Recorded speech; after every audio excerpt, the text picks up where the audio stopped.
Hello and welcome to all. Hope you all are doing great.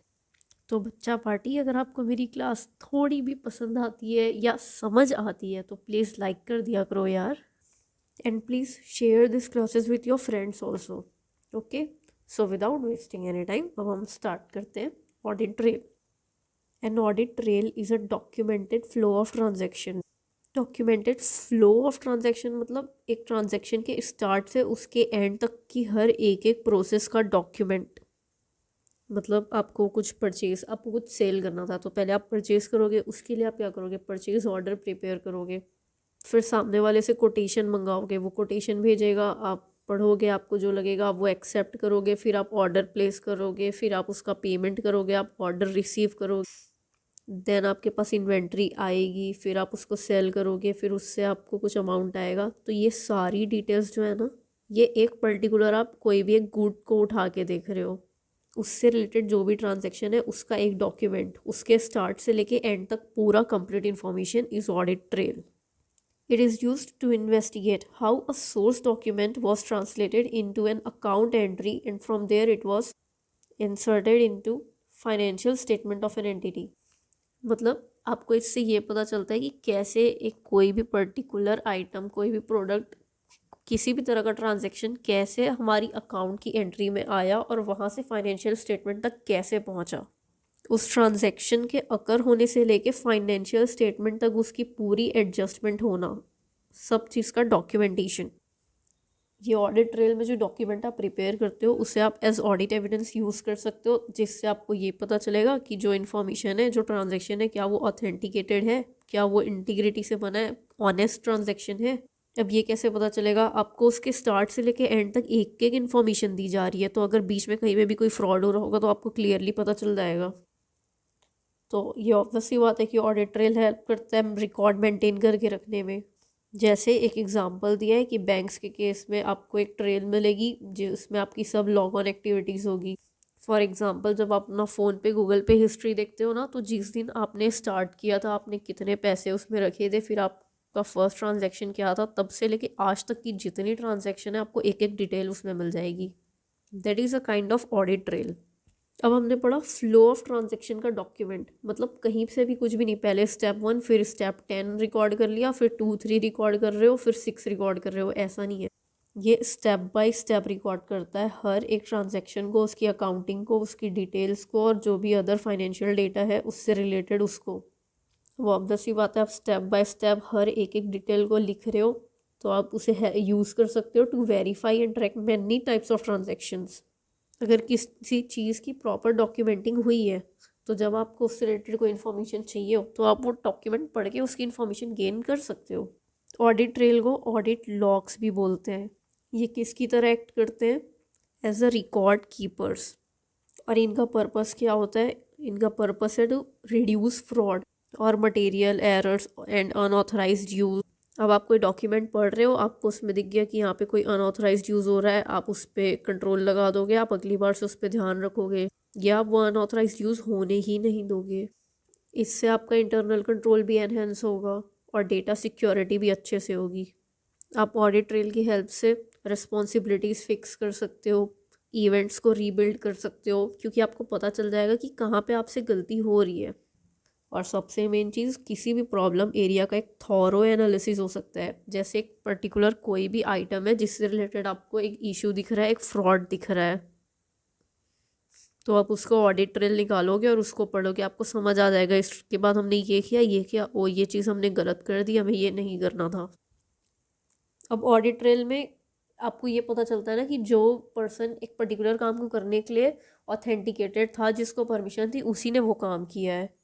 तो अगर उनसे कोई गलती होगी तो आपको ये भी पता चलेगी, थस आप उनकी रिस्पॉन्सिबिलिटी को फिक्स कर सकते हो। फिर आप इवेंट्स रीबिल्ड कर सकते हो प्रॉब्लम एरियाज को समझ के।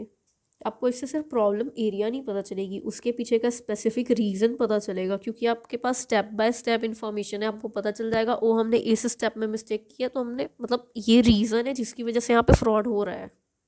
इससे हमें हमारे सिस्टम के ऑपरेशन के बारे में भी पता चलेगा कि हमारा सिस्टम अच्छी तरीके से ऑपरेट कर रहा है या नहीं। In this way audit trail can help entities in their regular system operation. आप रेगुलरली चेक कर सकते हो अपने हर एक ट्रांजेक्शन को। पर जहाँ इतनी बेनिफिट्स मिल रही है वहाँ पे कॉस्ट भी उतना ही होगा।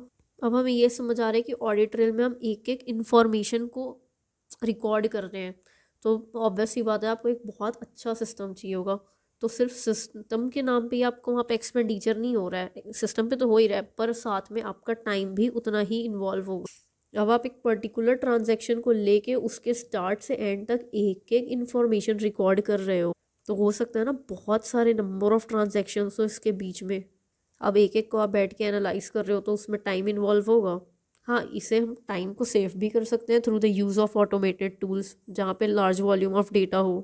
पर एक बार के लिए जब आप ऑडिट ट्रेल के बारे में सोचो तो उसमें कॉस्ट तो इन्वॉल्व हो गई, या तो सिस्टम में या तो टाइम में या दोनों में। और जस्ट बिकॉज यहाँ पर आपको स्टेप बाय स्टेप एक एक रिकॉर्ड मिलता है और अच्छी तरीके से, इसलिए जिन भी फॉर्म्स के पास, एंटिटीज़ के पास ऑडिट ट्रेल होती है वहाँ पे ऑडिटर को एक कॉन्फिडेंस आ जाता है कि यहाँ पे सब चीज़ें मुझे सही से मिल जाएगी, इन्फॉर्मेशन मिल जाएगी। That is most importantly SAAE मिलेगा, sufficient appropriate audit evidence. Auditor ये पता कर पाएगा कि कंट्रोल्स अच्छी तरीके से एक्सरसाइज कर रहे जा रहे हैं या नहीं। ये चेक किया जा सकता है कि जो ट्रांजैक्शन एक पर्टिकुलर पर्सन के द्वारा करना चाहिए था, जो पर्सन ऑथराइज्ड है उसके द्वारा किया जाना चाहिए था, उसी ने परफॉर्म किया या नहीं। और जैसा कि ऑडिट ट्रेल्स हमारी डेटा की सिक्योरिटी को एनहेंस करते हैं, इसलिए ऑडिटर उन्हें भी यूज़ कर सकता है वाइल परफॉर्मिंग ऑडिट प्रोसीजर्स, जिससे हमारी ऑडिट एविडेंस की रिलायबिलिटी बढ़ जाएगी। आई होप आपको ऑडिट ट्रेल अच्छी तरीके से समझ आ गया हो। इन केस आपको कोई डाउट हो आप पूछ सकते हो, I will clear your doubt. Information to be used as audit evidence. जब भी ऐसी कोई इन्फॉर्मेशन हो जो आपको ऑडिट एविडेंस की तरह यूज़ करनी है, वो प्रिपेयर की गई है by the work of managements expert, management के कुछ एक्सपर्ट्स के द्वारा बनाई गई कोई इन्फॉर्मेशन को आप एज ऑडिट एविडेंस यूज़ करोगे, तब आपके ऑडिट प्रोसीजर्स की नेचर, टाइमिंग और एक्सटेंट कुछ मैटर्स से अफेक्ट होगी। अब वो मैटर्स क्या हैं? The nature and complexity of matter to which the management's expert relates. अब ऑब्वियस ही बात है, कोई एक normal day to day activity है, उस पर मैनेजमेंट का एक्सपर्ट कोई आपको कुछ इन्फॉर्मेशन दे रहा है तो वो आप बहुत ईजिली यूज़ कर सकते हो। पर वहीं कोई ऐसा मैटर है जो बहुत कॉम्प्लेक्स है, तो वहाँ पे एक बार आपको सोचना पड़ेगा कि क्या हम मैनेजमेंट के एक्सपर्ट के काम पे रिलाई करें या नहीं करें। तो सबसे पहले आप ये चेक करोगे कि क्या नेचर और कॉम्प्लेक्सिटी है उस मैटर की जिसके रिगार्डिंग एक्सपर्ट से हमें इन्फॉर्मेशन मिल रही है। देन ऑब्वियसली सबसे सिंपल और सबसे मेन पॉइंट, रोमम। जितना ज़्यादा रोमम होगा ना, आप उतना कम रिलाई करोगे। मतलब ऑब्वियस सी बात है, आपको किसी पर्टिकुलर एरिया में दिख रहा है कि यहाँ पे फ्रॉड होने के चांसेस है, तो आप खुद से वहाँ पे चेक करना ज़्यादा सही समझोगे ना कि मैनेजमेंट के ही पर्सन से ली हुई इन्फॉर्मेशन को वहाँ पे यूज़ करना ज़्यादा सही समझोगे। फिर आप ये देखोगे कि क्या अल्टरनेटिव सोर्स ऑफ डेटा है, या फिर सिर्फ जो मैनेजमेंट का एक्सपर्ट प्रोवाइड कर रहा है सिर्फ वही इन्फॉर्मेशन अवेलेबल है, उसके अलावा दूसरी इन्फॉर्मेशन ही नहीं अवेलेबल है। क्या स्कोप, ऑब्जेक्टिव नेचर है मैनेजमेंट के काम का, क्या वो अपने स्कोप के अंदर रहते हुए काम कर रहा है और उसी के बेसिस पे हमें इन्फॉर्मेशन प्रोवाइड कर रहा है। फिर ये चेक करो कि वो एक्सपर्ट क्या एम्प्लॉई है वहाँ का, या फिर जस्ट अब सर्विस प्रोवाइडर की तरह सर्विस प्रोवाइड कर रहा है, मतलब एक आउटसाइडर की तरह सर्विस प्रोवाइड कर रहा है, या एम्प्लॉयड है। क्योंकि अगर एम्प्लॉयड है तो चांसेस है कि वो मैनेजमेंट की बात पे आके उनके हिसाब से कोई इन्फॉर्मेशन प्रोवाइड कर दे। The extent to which management can exercise control और influence over the work of managements expert. अब मान लो आप ऑडिट करने गए हो, वहाँ का इंटरनल ऑडिटर है, अब और वहाँ की मैनेजमेंट है, वो उस पर इतना कंट्रोल जमा सकती है ना। अगर उसे एसेट 10 लाख दिखाने हैं, क्योंकि एसेट 10 लाख ही है, पर मैनेजमेंट आगे बोल रही है नहीं तो 1 करोड़ दिखा, तो वो 1 करोड़ दिखाएगा, क्योंकि मैनेजमेंट उस पर इस लेवल का कंट्रोल होल्ड करती है। तो क्या आप ऐसे पॉइंट पे इंटरनल ऑडिटर के काम पर रिलाई करना चाहोगे? नहीं। इसलिए आपको ये पहले चेक करना है कि कितना कंट्रोल और इन्फ्लुएंस मैनेजमेंट एक्सरसाइज कर सकती है उस मैनेजमेंट के एक्सपर्ट पे। अब वो एक्सपर्ट क्यों है वहाँ पे? क्या टेक्निकल परफॉर्मेंस स्टैंडर्ड्स के बेसिस पे, अदर प्रोफेशनल और इंडस्ट्री रिक्वायरमेंट्स के कारण है। जैसे कुछ इंडस्ट्रीज होती है जिनको एक पर्टिकुलर अगर मशीन यूज़ करनी है तो उनके में कंपल्शन होगा कि आप इस मशीन को यूज़ करने वाला एक एक्सपर्ट हायर करो, चाहे आपको ज़रूरत है या नहीं है, पर आपको हायर करना पड़ेगा। तो क्या किसी रिक्वायरमेंट की वजह से है, प्रोफेशनल लेवल पे है, टेक्निकल परफॉर्मेंस के लिए, क्यों है वो एक्सपर्ट वहाँ पे? अभी हमने ऊपर एक पॉइंट में पढ़ा यहाँ कि मैनेजमेंट कितना कंट्रोल रखती है उस एक्सपर्ट पे, अब किस लेवल पे कितने एक्सटेंट पे एंटिटी कंट्रोल रखती है उस मैनेजमेंट के एक्सपर्ट पे, ऑडिटर को कितना नॉलेज और एक्सपीरियंस है उस मैनेजमेंट के एक्सपर्ट के काम का।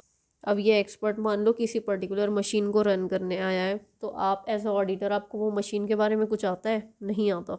तो अब आपको, आपके पास कोई ऑप्शन नहीं है, आपको रिलाई करना ही पड़ेगा इसकी इन्फॉर्मेशन पे। या अगर आपको आता है वो मशीन यूज़ करना तो आप उसके बेसिस पे चेक करोगे इन्फॉर्मेशन।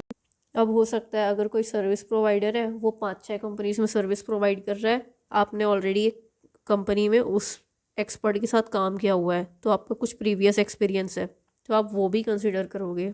दैट इज़ अगर एक पर्टिकुलर एक्सपर्ट किसी एक कंपनी में जाके फ्रॉड कर सकता है, तो देयर इज़ अ चांस कि वो दूसरे कंपनी में भी करेगा। और वहीं अगर वो एक कंपनी का काम बहुत अच्छे से कर रहा है, तो देयर इज़ अ चांस कि वो दूसरी कंपनीज में भी अच्छे से करेगा।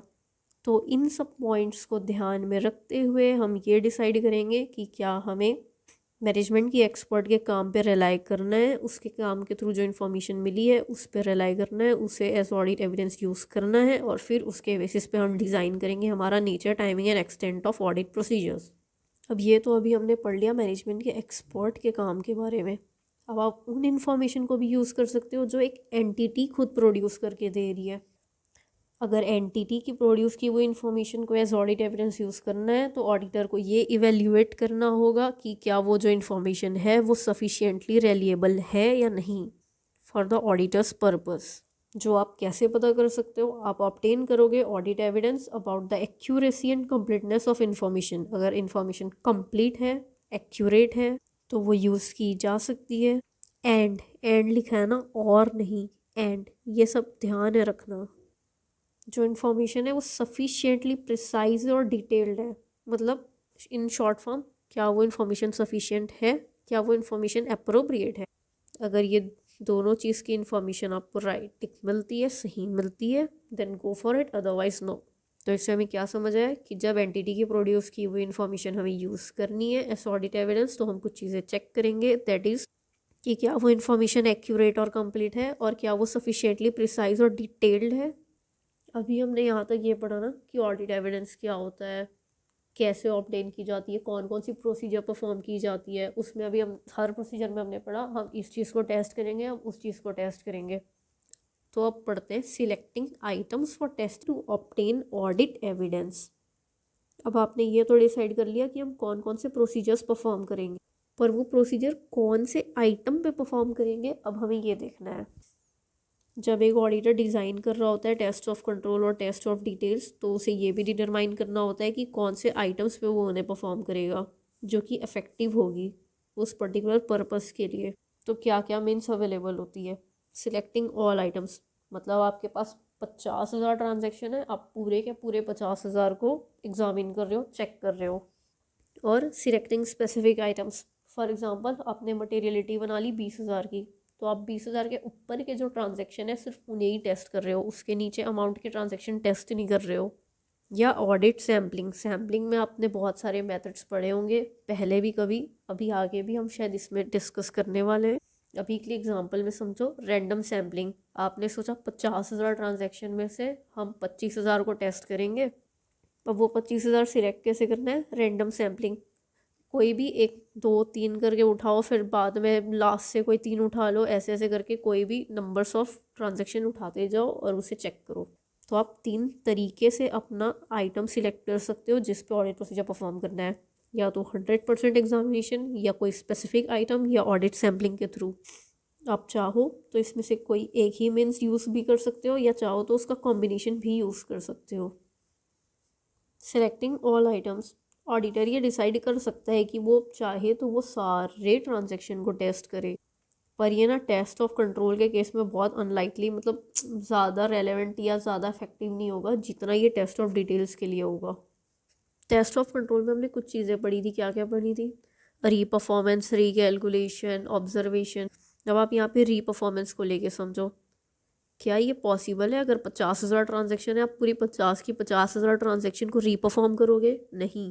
पर वहीं टेस्ट ऑफ डिटेल्स, आपको कोई बैलेंस चेक करना है या कोई पर्टिकुलर ट्रांजेक्शन को चेक करना है, वो कर सकते हो? हाँ, कर सकते हो। ऑल आइटम्स कब सिलेक्ट करते हैं? कुछ एग्जांपल्स दिया है।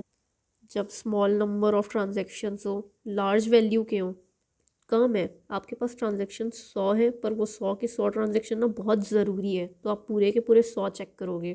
नंबर्स में तो स्मॉल है पर वैल्यू में हाई है, या बहुत लार्ज नंबर ऑफ ट्रांजेक्शन ही क्यों ना, फिर भी एक सिग्निफिकेंट रिस्क है कि आपके पास कोई और दूसरा मीन्स है ही नहीं जहाँ से आप sufficient appropriate audit evidence obtain कर पाओ, तो आपके पास जो ट्रांजेक्शन है आपको सारे चेक करने पड़ेंगे। अब कुछ ऐसे ट्रांजेक्शन है जो रिपीटेटिव नेचर के हैं, बार बार हो रहे हैं, तो आपको उनको चेक करना पड़ेगा, क्योंकि ऐसे केस में फ्रॉड होने का चांसेस बहुत होता है। जैसे फॉर एग्जांपल मिस्टर एक्स और मिस्टर वाई, ये इनको पैसे दे रहे हैं, फिर ये रिटर्न कर रहे हैं, फिर ये दे रहे हैं, फिर ये रिटर्न कर रहे हैं, तो इसके बीच में कहीं ना कहीं एक फ्रॉड होने की चांसेस बढ़ जाती है, क्योंकि यहाँ पे नंबर ऑफ ट्रांजेक्शन्स हो रहे हैं। Then comes over selecting specific items.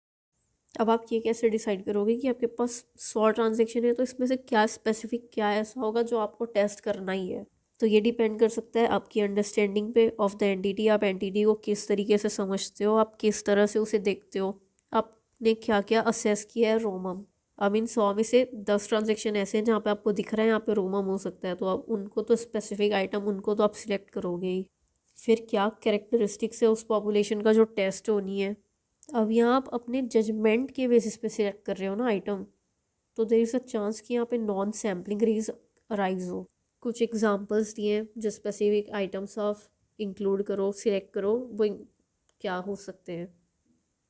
High value और की आइटम्स, जैसे कि मैंने आपको ऊपर भी एग्जांपल देते हुए समझाया, मटीरियलिटी, जो एकदम हाई वॉल्यूम ट्रांजैक्शन होंगे आप उनको तो बोलोगे हम इसे तो सिलेक्ट करेंगे ही करेंगे। अब हाई वॉल्यूम के तो सारे करोगे, जो छोटे छोटे अमाउंट के हैं उनके लिए भी आप एक पर्टिकुलर सर्टेन अमाउंट डिसाइड करके रखोगे, दैट इज़ जो परफॉर्मेंस मटेरियलिटी हमने समझी थी। अगर परफॉर्मेंस मटेरियलिटी की वैल्यू को कुछ एक्सीड कर रहा है तो आप उसे भी सिलेक्ट करोगे। आइटम्स टू ऑब्टेन इन्फॉर्मेशन, अब आपको ये बताना है कि financial statement true and fair picture present कर रही है या नहीं, तो उसके लिए ना कुछ स्पेसिफिक आइटम्स होते हैं कि ये तो चेक करना ही होगा, ये नहीं चेक करेंगे तो कैसे बताएंगे। तो कुछ ऐसी आइटम्स जिनके बेसिस पे तो हमें इन्फॉर्मेशन चाहिए ही चाहिए, उन्हें तो हम टेस्ट करेंगे ही। तो क्या 3 आइटम्स जो हाई वैल्यू के आइटम होती है, या एक सर्टेन अमाउंट तुमने डिसाइड कर लिया उसके ऊपर की जो भी ट्रांजैक्शन है, या कोई ऐसी आइटम जो तुम्हें एक इन्फॉर्मेशन प्रोवाइड करा सकती है about the nature of the entity और नेचर ऑफ ट्रांजैक्शन, ये सबको आप अपने स्पेसिफिक आइटम में इंक्लूड कर सकते हो। Then our next point is audit sampling, जिसको यहाँ पे एक्सप्लेन नहीं किया क्योंकि जैसे कि मैंने आपको बताया इसे हम आगे जाके पढ़ने ही वाले हैं, इसलिए भी यहाँ पे इसको एक्सप्लेन नहीं किया है।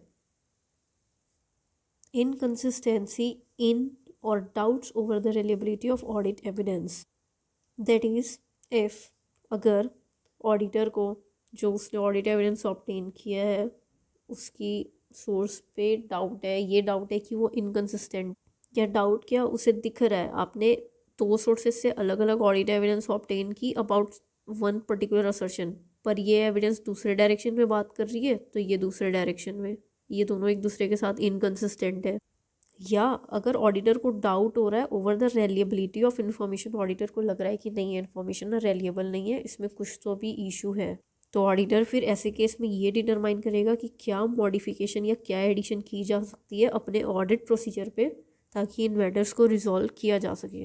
और ये करते वक्त उसे ये कंसिडर करना होगा कि इन मैटर्स का क्या अफेक्ट पड़ रहा है हमारी ऑडिट पे। ऐसे 230 एक स्पेसिफिक डॉक्यूमेंट रिक्वायर करती है उस केस में जब ऑडिटर आइडेंटिफाई करता है एक ऐसी इन्फॉर्मेशन जो कि इनकंसिस्टेंट है उसके फाइनल कंक्लूजन से। तो हमने अभी ऊपर एक टॉपिक पढ़ा था मैनेजमेंट के एक्सपर्ट के बारे में, तो ये होते कौन है, who is managements expert? An individual or organization possessing expertise in a field other than accounting or auditing, whose work in that field is used by the entity to assist the entity in preparing the financial statement. Accounting या auditing से हट के कोई भी particular process के लिए, किसी भी चीज़ के लिए जो कि हमें फाइनेंशियल स्टेटमेंट प्रिपेयर करने में यूज़ होती है, उससे रिलेटेड किसी एक पर्सन से हेल्प लेना, एक इंडिविजुअल से या एक ऑर्गेनाइजेशन से जिसकी उस पर्टिकुलर चीज़ में एक्सपर्टीज़ हो, उस पर्टिकुलर फील्ड में एक्सपर्टीज़ हो, उसे कहते हैं मैनेजमेंट्स एक्सपर्ट। फॉर एग्जांपल आपने कॉस्ट अकाउंटेंट हायर किया, आपने एक पर्सन हायर किया जो आपको प्रॉपर कॉस्ट एलोकेशन करके दे रहा है, आपको पूरा कॉस्ट समझा रहा है, कॉस्ट शीट बना के दे, जिसका काम फाइनेंशियल स्टेटमेंट में यूज़ है। या ऐसे समझ लो एक कंपनी के अगेंस्ट कुछ लीगल एक्शंस चल रहे हैं, कोर्ट में केस चल रहा है, कुछ पेनाल्टीज पे करनी हो सकती है, कुछ भी इशू हो सकता है, अब पेनाल्टी पे करनी पड़ रही है, तो क्या उसका फाइनेंशियल स्टेटमेंट में अफेक्ट होगा? वो फाइनेंशियल स्टेटमेंट में शो होगी? हाँ होगी। पर क्या वो अकाउंटेंट का काम है या ऑडिटर का काम है? नहीं, वो एक लीगल पर्सनल का काम है, एक एडवोकेट का काम है। तो यहाँ पे वो एडवोकेट कहलाएगा managements expert. Relying on the work of a managements expert, तो अगर एक एंटिटी ने एम्प्लॉय कर रखा है या एंगेज कर रखा है एक एक्सपर्ट को, और ऑडिटर रिलाई करना चाह रहा है उस एक्सपर्ट के काम पे, तब जब वो ये सेटिस्फाइड है कि उसके काम को यूज़ करके आपको सफिशिएंट और अप्रोप्रिएट ऑडिट एविडेंस मिलेगा जिससे आपको रीजनेबल अश्योरेंस ऑब्टेन करने में ईजी होगी, तो वो उस एक्सपर्ट का काम को यूज़ करेगा। और ये हमें कैसे पता चलता है? तो अभी हमने ऊपर कुछ पॉइंट्स डिस्कस कर रहे हैं इसके रिगार्डिंग, उस सब पॉइंट्स को चेक करने से हमें ये पता चलता है कि हमें सफिशिएंट अप्रोप्रिएट ऑडिट एविडेंस मिलेगी या नहीं। अब हम ये देखेंगे ना, आपको ये तो लग गया कि हाँ चलो इससे ना हमें सफिशिएंट अप्रोप्रिएट ऑडिट एविडेंस तो मिल जाएगा, पर सिर्फ उतनी चीज़ें नहीं चेक करो। जब आपको एक मैनेजमेंट के काम को, मैनेजमेंट के एक्सपर्ट के काम को एज ऑडिट एविडेंस यूज़ करना होता है, तो जिस एक्सटेंट पे आप उसके इन्फॉर्मेशन को यूज़ कर रहे हो ना, उस एक्सटेंट पे एक ऑडिटर को कुछ और चीज़ें हैं जो चेक करनी होती है। वो क्या है? Evaluate the competence, capability and objectivity of the expert. जिस काम के लिए आपने जो एक्सपर्ट हायर किया है वो कितना कैपेबल है, क्या वो उतना कॉम्पिटेंट है उस काम को करने को, क्या उसकी ऑब्जेक्टिविटी कहीं पे भी कॉम्प्रोमाइज़ हो रही है, क्या वो बायस्ड वे पे काम कर सकता है। अब मान लो आपको ये पता चला कि वो जो भी इंफॉर्मेशन दे रहा है वो सफिशिएंट अप्रोप्रिएट है, पर जो एक्सपर्ट मैनेजमेंट में हायर की है वो कॉम्पिटेंट नहीं है, तो क्या आप वो इन्फॉर्मेशन यूज़ करोगे? नहीं। इसलिए ना कुछ और चीज़ें भी होती है जो हमें चेक करनी होती है, जिसमें कि पहला पॉइंट हमने पढ़ लिया है। Second, obtaining and understanding of the work of that expert. अब जब तक आपको एक्सपर्ट के काम की नॉलेज नहीं होगी, आप उसके इन्फॉर्मेशन को, उसके काम के द्वारा प्रोड्यूस किए हुए इन्फॉर्मेशन को एज ऑडिट एविडेंस यूज़ कैसे करोगे? इवेल्युएट करो अप्रोप्रिएटनेस ऑफ उस एक्सपर्ट के काम को, कितने अप्रोप्रिएटली वो काम कर रहा है, जो काम वो कर रहा है क्या वो सही है, जिस पर्टिकुलर असर्शन से रिलेटेड आपको इन्फॉर्मेशन चाहिए उससे रिलेटेड। और हमने पिछले चैप्टर में पढ़ा है अप्रोप्रिएटनेस का क्या मतलब होता है, रेलेवेंस एंड रेलिएबिलिटी। तो सबसे पहले एक मैनेजमेंट के वर्क को यूज़ करने के लिए हमें ये चेक करना है कि क्या जो इन्फॉर्मेशन वो दे रहा है हमें वो सफिशिएंट और अप्रोप्रिएट है, और फिर हमें ये भी चेक करना है कि क्या वो एक्सपर्ट कॉम्पिटेंट, कैपेबल और ऑब्जेक्टिविटी है। ऑब्जेक्टिविटी मतलब क्या वो सही से काम कर रहा है, वो बायस तो नहीं है, ऑब्जेक्टिव वे में काम कर रहा है, उसके काम की अंडरस्टैंडिंग लेनी है, और ये चेक करना है कि उसका काम कितना अप्रोप्रिएट है हमारे रेलेवेंट असर्शन के बारे में। इवेल्युएशन ऑफ ऑडिट एविडेंस, इसमें मेन यही लिखा है कि ऐसे 500 ऑडिट एविडेंस गाइड करता है इस पर्टिकुलर रिस्पॉन्सिबिलिटी को या ऑब्जेक्टिविटी को ऑफ ऑडिटर, कि वो ऑब्टेन करे सफिशिएंट अप्रोप्रिएट ऑडिट एविडेंस, ताकि एक रिजनेबल कंक्लूजन पे वो पहुंच पाए जिसके बेसिस पे वो अपना ओपिनियन ड्रॉ करे। अब जैसा कि हमें पता है एक ऑडिटर का मोस्ट ऑफ द मेन काम ही यही होता है कि वो पहले तो एक ऑडिट एविडेंस को ऑब्टेन करे, फिर उस ऑब्टेन किए हुए ऑडिट एविडेंस को इवेल्युएट करे कि क्या वो SAAE एविडेंस है, और ये चेक करना पूरी तरह से उसके प्रोफेशनल जजमेंट का काम होता है। मतलब वो प्रोफेशनल लेवल पे किस तरीके से किस चीज़ को जज कर रहा है। अभी के लिए इवेल्युएशन में हमें इससे ज़्यादा डिटेल में कुछ भी नहीं समझना है, बस यही समझो कि ऑडिटर क्या इवेल्युएट करेगा कि क्या जो वो ऑडिट एविडेंस है वो सफिशिएंट और अप्रोप्रिएट है, इतना कि वो एक रिस्क को एक्सेप्टेबल लेवल तक रिड्यूस कर पाए, और ये पूरी तरह से उसके प्रोफेशनल जजमेंट पे डिपेंड करता है कि वो उस इंफॉर्मेशन को सफिशिएंट और अप्रोप्रिएट कंसिडर करना चाहता है या नहीं। Using the work of internal auditors, ऐसे 610, कोशिश करना अगर पॉसिबल होना तो ये ऐसे नंबर्स और ये किस चीज़ के बारे में बात कर रहे हैं, और हर ऐसे का एक नाम होता है, उस नाम को याद कर पाओ। बट हाँ, इनकेस एग्ज़ाम में ना आंसर लिखते वक्त आपको डाउट हो रहा है वो यहाँ पे 610 आएगा या 600 आएगा, तो बेटा लिख के मत आना, अगर गलत लिखोगे तो मार्क्स कटेगा, पर अपने साइड से कोशिश ज़रूर करना कि अच्छे से याद करके जा पाओ। Internal audit function, what is internal audit function? A function of an entity that performs assurance and consulting activities designed to evaluate and improve the effectiveness of an entity's governance, risk management and internal control processes. अब मान लो obviously बात है, आप एक statutory auditor को पूरे साल अपनी कंपनी के साथ तो बैठा के नहीं रखोगे, वो एक टाइम टू टाइम ही आके आपकी कंपनी को इवेल्युएट करेगा, चेक करेगा, और ऑब्वियसली रिपोर्ट तो at the end of the year as a whole financial statement पे प्रोवाइड करेगा। पर साल में होते हैं 365 days, there is a chance इस पूरे साल में ना कभी भी फ्रॉड हो सकता है। अब मान लो आपके पूरे साल फ्रॉड चल रहा है चल रहा है चल रहा है, और ईयर एंड पे आके आपको ऑडिटर चेक करके बता रहा है वो आपके तो पूरे ये साल फ्रॉड ही हुआ है, तो ये ज़्यादा बेनिफिशियल होगा।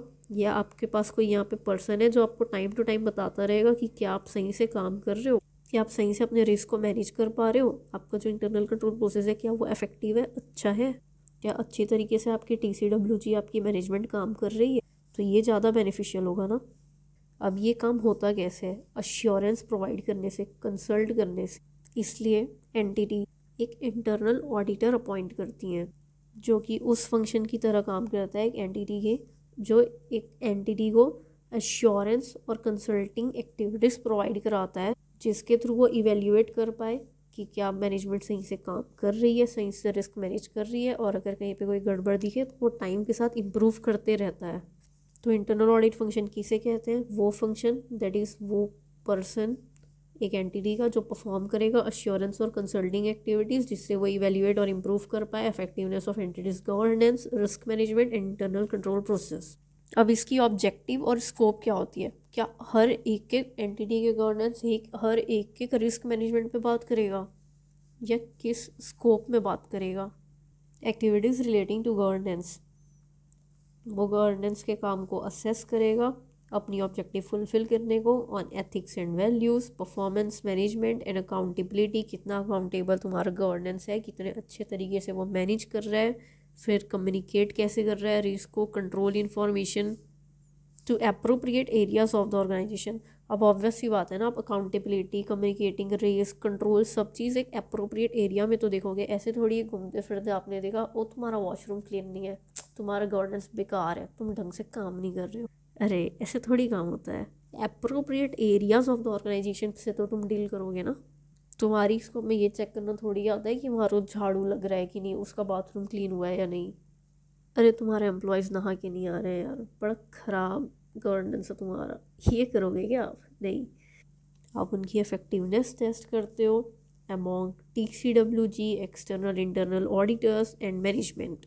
Activities relating to risk management, जो इंटरनल ऑडिट फंक्शन होता है वो असिस्ट करता है एंटिटी को by identifying and evaluating significant exposure to risk. वो चेक करता रहेगा time to time, procedures perform करके आइडेंटिफाई करेगा कि क्या यहाँ पे कोई रिस्क है, और उस रिस्क को इवेल्युएट करेगा कि क्या उसकी सिग्निफिकेंस है। उसके बाद वो कंट्रीब्यूट करेगा उसके इम्प्रूवमेंट में, रिस्क मैनेजमेंट के इम्प्रूवमेंट में। अब आपको कोई रिस्क दिख रही है, आप मैनेजमेंट को बताओगे कि यहाँ पे रिस्क है, आपका ये एम्प्लॉय फ्रॉड कर सकता है, यहाँ पे ये इशू दिख रहा है, तो आप इस तरीके से इसको मैनेज करो। आप इंटरनल कंट्रोल की इम्प्रूवमेंट में हेल्प करोगे। इंटरनल ऑडिट फंक्शन हेल्प करेगी एक इंटरनल कंट्रोल या एंटिटी को ऐसे प्रोसीजर्स परफॉर्म करने पे जिससे उनको हेल्प होगी इन डिटेक्शन ऑफ फ्रॉड, वो अच्छी तरह से परफॉर्म कर पाए प्रोसीजर्स और डिटेक्ट कर पाए फ्रॉड को।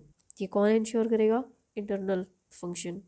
Activities relating to internal control, अब आपके साल की डेट पे आके स्टैट्यूटरी ऑडिटर बता के जा रहा है अरे आपका इंटरनल कंट्रोल तो इफेक्टिव नहीं है, अभी तक गलत काम कर रहा था, तो क्या वो सही होगा, नहीं।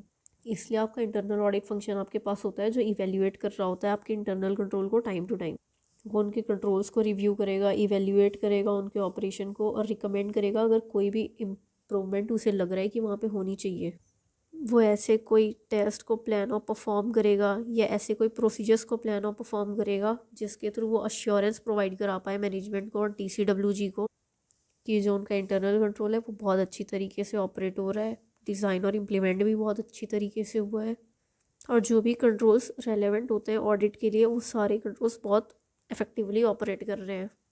Examination of financial and operating information, आपका इंटरनल ऑडिट फंक्शन चेक करेगा, रिव्यू करेगा कि किस तरीके से आप आइडेंटिफाई, रिकॉग्नाइज, मेजर, क्लासीफाई और रिपोर्ट कर रहे हो एक फाइनेंशियल और ऑपरेटिंग इन्फॉर्मेशन को, और इंडिविजुअल से स्पेसिफिक इंक्वायरी करेगा रिलेटेड टू दोज इन्फॉर्मेशन, और टेस्ट करेगा तुम्हारी ट्रांजैक्शंस, बैलेंसेस और प्रोसीजर्स को, ताकि उनमें कोई भी फ्रॉड हो, कोई भी मिसस्टेटमेंट हो तो वो तुम्हें पहले टाइम रहते पता चल जाए।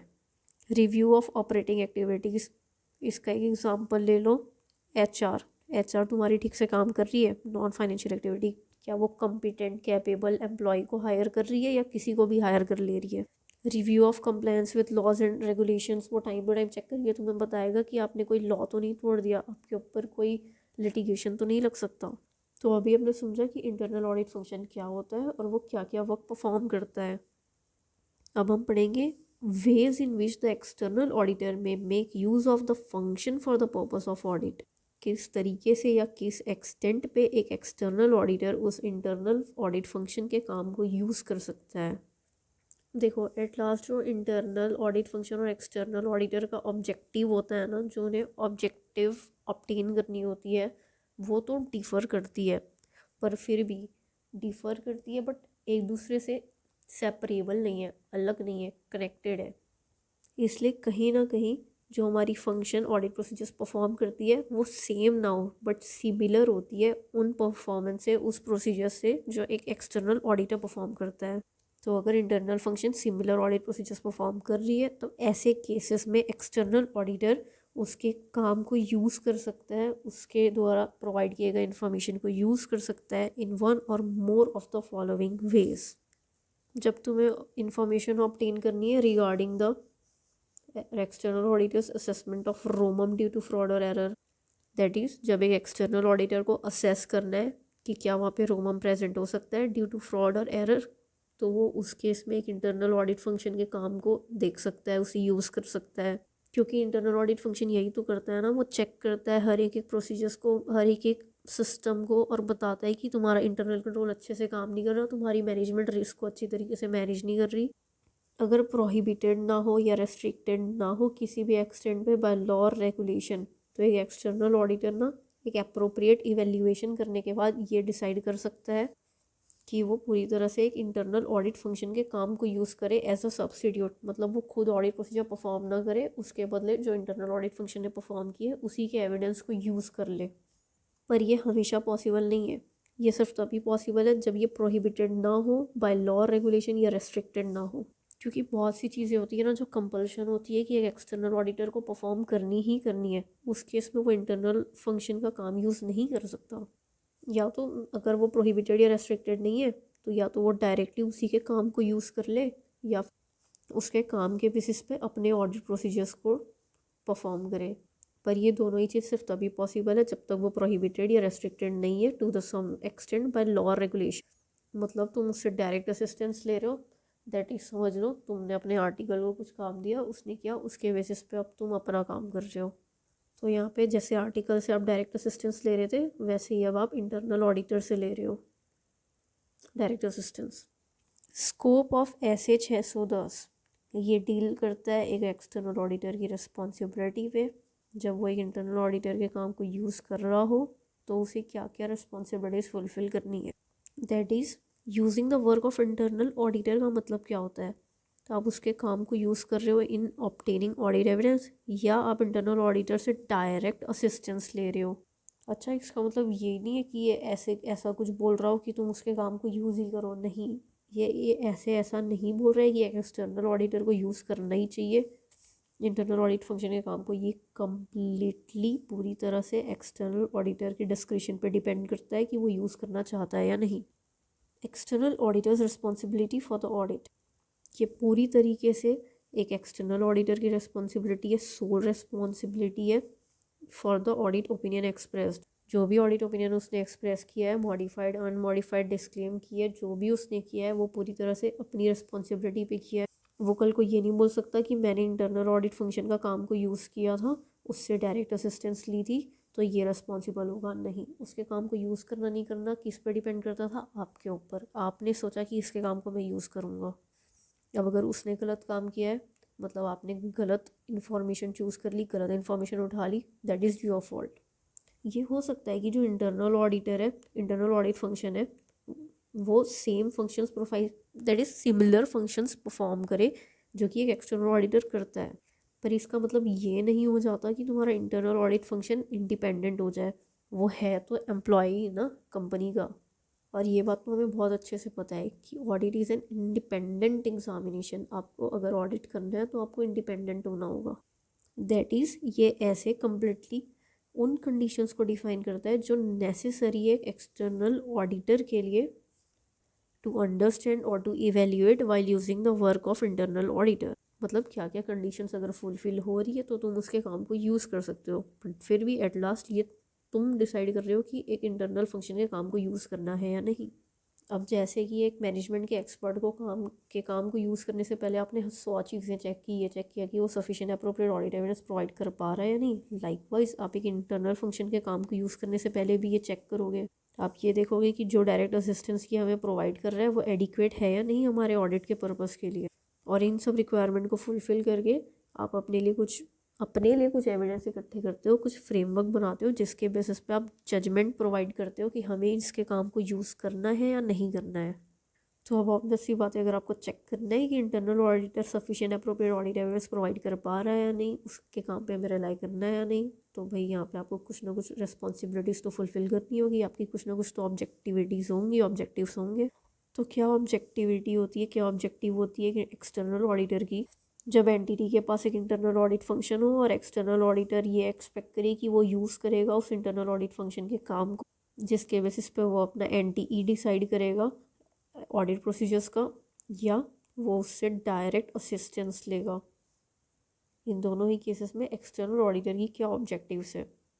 पहला, सबसे पहले तो चेक करोगे कि क्या उसका काम यूज़ किया जा सकता है, एंड इफ़ सो अगर यूज़ किया जा सकता है तो कौन से एरिया पे, क्या सारे असर्शंस पे या कुछ स्पेसिफिक असर्शन पे ही यूज़ कर सकते हो, किस एक्सटेंट पे यूज़ कर सकते हो। अब तुम्हारे इंटरनल ऑडिट फंक्शन ने कुछ प्रोसीजर्स परफॉर्म किए, तो पहले ये तो चेक करो कि वो जो भी काम वो परफॉर्म कर रहा है वो एडिक्वेट है या नहीं for the purpose of audit. अब मान लो तुम्हारे ऑडिट के काम का ही नहीं है जो भी वो परफॉर्म कर रहा है, वो एंटिटी के मैनेजमेंट का काम का है, तो क्या यहाँ पे सवाल उठता है कि आप इंटरनल ऑडिट फंक्शन के काम को यूज़ करोगे? नहीं, कोई सवाल ही नहीं उठता। और अगर आप उनके काम को तो यूज़ नहीं कर रहे हो पर उनसे डायरेक्ट असिस्टेंस ले रहे हो, तो उस केस में आपको ये सुपरवाइज़र रिव्यू करना है कि वो कैसे काम कर रहे हैं। तो हमें क्या 3 चीज़ें चेक करनी है। सबसे पहले तो कि क्या उनकी कि ये काम को हम यूज़ कर सकते हैं, अगर कर सकते हैं तो कौन से एरियाज़ पे एंड कौन से एक्सटेंट पे। और अगर अब आप यूज़ कर रहे हो तो आप ये चेक करो कि क्या वो काम हमारे ऑडिट के लिए एडिक्वेट है या बस ऐसे ही यूज़ कर रहे हैं हम उस इन्फॉर्मेशन को, उसका कोई रेलेवेंस नहीं बनता हमारे लिए। और अगर तुम उससे डायरेक्ट असिस्टेंस ले रहे हो तो उसके काम को सुपरवाइज़ करो, रिव्यू करो कि क्या वो ढंग से काम कर रहा है। और next topic is evaluating the internal audit function. अभी हमने ऊपर क्या पढ़ा कि हम ये चेक करेंगे कि हम क्या इंटरनल ऑडिटर के काम को यूज़ कर सकते हैं या नहीं। अब ये कैसे चेक करोगे, तो ये हम करने वाले हैं यहाँ, by evaluating the internal audit function. आप उसके काम को यूज़ कर सकते हो या नहीं, ये डिपेंड करेगा आपके कुछ इवेल्युएशन पे, बाय इवेल्युएटिंग द फॉलोइंग, किस एक्सटेंट पे उस इंटरनल ऑडिट फंक्शन के ऑर्गेनाइजेशनल स्टेटस और उसके रेलेवेंट पॉलिसीज प्रोसीजर्स सपोर्ट कर रहे हैं उसकी ऑब्जेक्टिविटी को। अब कुछ रीज़न तो होगा जिसके बेसिस पे आप बोलोगे कि ये बायस नहीं है, ये इंडिपेंडेंट है। कितना कॉम्पिटेंट वो इंटरनल ऑडिट फंक्शन है। मान लो कोई फ्रेशर है, आप उसके काम पे ज़्यादा डिपेंड करना चाहोगे या जिसके पास 5-10 साल का एक्सपीरियंस है उसके काम पे, तो वो कितना कॉम्पिटेंट है, क्या वो एक सिस्टमेटिक और डिसिप्लिन्ड अप्रोच फॉलो कर रहा है, क्या वो क्वालिटी कंट्रोल चेक कर रहा है। जब तुम इन 3 चीज़ों को चेक करते हो ना तो तुम्हें ये पता चलता है कि उसकी इन्फॉर्मेशन को हम यूज़ कर सकते हैं या नहीं। तो मेन हमें 2 चीज़ चेक करनी है, उसकी ऑब्जेक्टिविटी और उसके कॉम्पिटेंस को। और ये कम्प्लीटली एक्सटर्नल ऑडिटर के प्रोफेशनल जजमेंट पे डिपेंड करेगा कि उसे इंटरनल ऑडिटर का काम यूज़ करना है या नहीं। और अगर यूज़ करना है तो किस एक्सटेंट पे यूज़ करना है, वो जो अभी हमने पढ़ा ऑर्गेनाइजेशन स्टेटस, उसके रेलेवेंट पॉलिसीज प्रोसीजर्स, उसकी ऑब्जेक्टिविटी के बारे में कितनी सपोर्ट है या कितना सपोर्ट प्रोवाइड करते हैं, उसकी लेवल ऑफ कॉम्पिटेंस, इस पर डिपेंड करेगा। और उसी के बेसिस पे आप डिटरमाइन करोगे कि आपको उसकी इन्फॉर्मेशन यूज़ करनी है या नहीं, और करनी है तो कितने एक्सटेंट पे यूज़ करनी, जो कि अप्रोप्रिएट होगी सर्कमस्टांसिस पे। तो अब जो हमने इतना ऑब्जेक्टिविटी पढ़ी है, वो ऑब्जेक्टिविटी होती क्या है। तो objectivity refers to the ability to perform those tasks without allowing bias, conflict of interest or undue influence of others to override professional judgment. Objective होने का बेसिकली मीनिंग इंडिपेंडेंट होना, आप बायस्ड नहीं हो, आपका कोई भी कॉन्फ्लिक्ट ऑफ इंटरेस्ट नहीं आ रहा।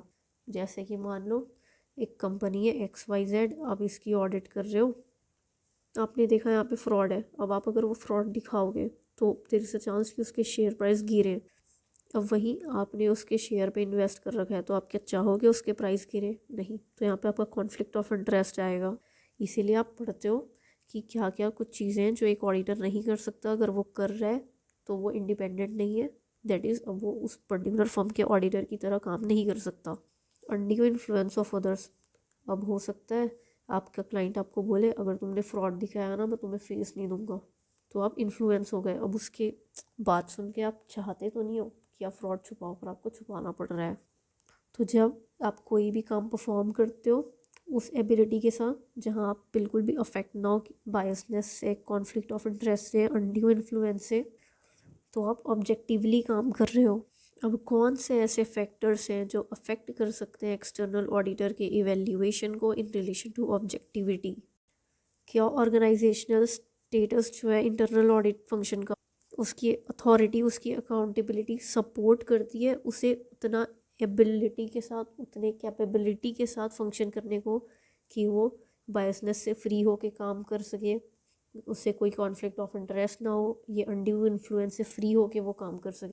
क्या ऑर्गेनाइजेशन उसका ऐसा है, क्या उसके पास इतनी अथॉरिटी है? अगर उसके पास अथॉरिटी नहीं है तो अनड्यू इन्फ्लुएंस होने के चांसेस हैं। दैट इज़ ऐसा तो नहीं। अब मान लो आपकी मैनेजमेंट फ्रॉड कर रही है तो आपके पास इतनी अथॉरिटी है कि आप डायरेक्ट जाके TCWG से बात कर सको, या ये आपके पास अप्रोप्रिएट अथॉरिटी नहीं है। आपको पहले तो मैनेजमेंट को ही दिखाना होगा जो भी डिटेल्स आपको मिल रही है, उसके बाद मैनेजमेंट चाहे तो वो DCWG को दिखाएगी। तो क्या ऐसा ऑर्गेनाइजेशनल स्टेटस है, ऐसी अथॉरिटी, अकाउंटेबिलिटी है? ये चेक करने से हमें पता चलेगा कि वहाँ पे ऑब्जेक्टिविटी है या नहीं। फिर ये चेक करोगे कि क्या TCWG चेक करती है एम्प्लॉयमेंट डिसीजन को related to internal audit function, या मैनेजमेंट एम्प्लॉय करता है। मैनेजमेंट तो अपना पड़ोसी ले आएगा, अपने घर का कोई इंसान उठा के ले आएगा। तो ये चेक करो कि जो इंटरनल ऑडिट फंक्शन अपॉइंट किया गया है क्या उसे हर एक पार्टी ने देखा है, उसके बारे में चेकिंग की है। क्या किसी भी तरह की लिमिटेशन, रेस्ट्रिक्शन इम्पोज की गई है इंटरनल ऑडिट फंक्शन पे बाय मैनेजमेंट या TCWG? For example internal audit function ने कोई फ्रॉड फाइंड की, कोई मिसस्टेटमेंट फाइंड की, पर उसे मैनेजमेंट या TCWG अलाउ नहीं कर रहा कि वो एक्सटर्नल ऑडिटर के साथ उसे कम्युनिकेट कर पाए। तो क्या ये ऑब्जेक्टिविटी प्रेजेंट हुई? नहीं हुई। यहाँ पे उसे अनड्यू इन्फ्लुएंस किया जा रहा है। तुम नहीं बता सकते, अगर तुमने बताया तो हम तुम्हें काम से निकाल देंगे। क्या इंटरनल ऑडिट फंक्शन फ्री है from any conflicting responsibilities, for example having any managerial और ऑपरेशनल ड्यूटीज़? अब मान लो अपने फर्म की अकाउंट्स प्रिपेयर ही आप कर रहे हो, मतलब कोई एक इंटरनल ऑडिट फंक्शन ही प्रिपेयर कर रहा है एक अकाउंट्स को, तो क्या वो उसको चेक करके बताएगा कि इसमें गलती है? नहीं। जब कोई दूसरा इन फंक्शंस को परफॉर्म कर रहा होगा तब तो वो बताएगा ना कि यहाँ पे गलती है या नहीं। तो ऑब्जेक्टिविटी के साथ हमने कॉम्पिटेंस भी पढ़ा था। ऑब्जेक्टिविटी हमने अच्छी तरीके से समझ लिया है कि हमें क्या क्या चीज़ें चेक करनी है ये देखने को कि क्या वो ऑब्जेक्टिविटी वहाँ पे प्रेजेंट है या नहीं है। लाइकवाइज अब हम पढ़ेंगे about competence and it's evaluation. Competence क्या होती है? Competence of the internal audit function refers to the attainment and maintenance of knowledge, skill of the function as a whole and the level required to enable assigned task to be performed diligently and in accordance with applicable professional standard. That is, जिस काम के लिए इसे appoint किया गया है क्या उसके पास उस लेवल की नॉलेज, स्किल है कि वो उस काम को अच्छी तरीके से परफॉर्म कर पाए in accordance with applicable professional standards. और क्या फैक्टर्स होते हैं जो अफेक्ट करते हैं किसी पर्सन की कॉम्पिटेंस को, या किस बेसिस पे आप पता कर सकते हो कि ये कॉम्पिटेंट है या नहीं? क्या वो इंटरनल ऑडिट फंक्शन एडिक्वेटली और अप्रोप्रिएटली रिसोर्स्ड है relatively to the size of entity? मान लो एक छोटी एंटिटी है, वहाँ पे इंटरनल ऑडिट फंक्शन को एक ऑफिस खोल के दे दिया, एक कैबिन दे दिया, आप यहाँ पे बैठ के काम करो और अकेले काम करो। वहीं एक बहुत बड़ी एंटिटी है जिसके बहुत सारे फंक्शंस हैं, अब वहाँ पे क्या आप एक इंटरनल ऑडिट फंक्शन अपॉइंट करोगे आपका काम हो जाएगा? नहीं। आपको उसको असिस्ट करने के लिए भी कुछ लोगों को हायर करना पड़ेगा, उसे प्रॉपर रिसोर्स प्रोवाइड करनी पड़ेगी। तो क्या एंटिटी के साइज के अप्रोप्रिएट एडिक्वेट बेसिस पे उसे रिसोर्स प्रोवाइड की गई है? इफ़ यस देन कॉम्पिटेंस है, अदरवाइज नहीं है। अच्छी खासी इस्टेब्लिश्ड पॉलिसीज के बेसिस पे हायर, ट्रेन और असाइन किया जाता है इंटरनल ऑडिट को, इंटरनल ऑडिटर को। इंटरनल ऑडिट एंगेजमेंट्स या ऐसे ही किसी को भी उठा के दे दी जाती है। अब आप वैसे आप पर्टिकुलर एक अच्छा टेस्ट परफॉर्म कर रहे हो, चेक कर रहे हो, ट्रेन कर रहे हो, असाइन कर रहे हो, तो वहाँ पे कॉम्पिटेंस होने की चांसेस होंगी। क्या इंटरनल ऑडिटर ने एडिक्वेट ट्रेनिंग, टेक्निकल ट्रेनिंग ली है? दैट इज़ कुछ लोग होते हैं ना जो अपनी आर्टिकलशिप को डमी आर्टिकलशिप करते हैं, जाते ही नहीं है काम करने, बस रजिस्टर कर लेते हैं। तो क्या उसने एडिक्वेट टेक्निकल ट्रेनिंग ली है? अब वैसे डमी आर्टिकल्स को ना बहुत मुश्किल होता है जॉब्स सीख करने पे। क्या इंटरनल ऑडिटर को उस पर्टिकुलर एफआरएफ की नॉलेज है, फाइनेंशियल रिपोर्टिंग की नॉलेज है जो उस एंटिटी को यूज़ करनी है? दैट इज़ बैंक के ऑडिट पे आपको अलग लेवल की नॉलेज लगती है, कंपनी के ऑडिट में अलग नॉलेज लगती है। अब डिफरेंट टाइप्स ऑफ कंपनीज होती है, हर कंपनी के लिए एक अलग नॉलेज लगती है। तो आप जिसकी ऑडिट करने जा रहे हो क्या उससे रिलेटेड एक प्रॉपर नॉलेज है आपके पास? और ये सब चीज़ें चेक करने से पता चलता है कि क्या वो इंटरनल ऑडिटर कॉम्पिटेंट है उतना या नहीं कि उसके काम पे हम रिलाई करें। ऑब्जेक्टिविटी एंड कॉम्पिटेंस में be viewed as a continuum. इसका सिंपल सा मतलब, ये जो पूरा पैरा है ना, इसका सिर्फ ये मतलब है कि ऐसा नहीं है आप बस एक बार स्टार्ट में आपने देख लिया कि वो ऑब्जेक्टिव है या नहीं, कॉम्पिटेंट है या नहीं, हो गया ख़त्म। कंटिन्यूसली आप टाइम टू टाइम चेक करते रहोगे। आपके पास 10 असर्शन से जिस असर्शन के बेसिस पे आप डिपेंड करना चाहते हो उसके काम पे, तो आप हर 10 असर्शन के बेसिस पे चेक करोगे कि क्या इसे चेक करने के लिए वो कॉम्पिटेंट था या इस असर्शन के बेसिस पे वो इंडिपेंडेंट था। And here we are done with our today's class. In case आपको कोई भी डाउट हो आप पूछ सकते हो, I will clear your doubt. And please like, share and subscribe. Thank you, all the best.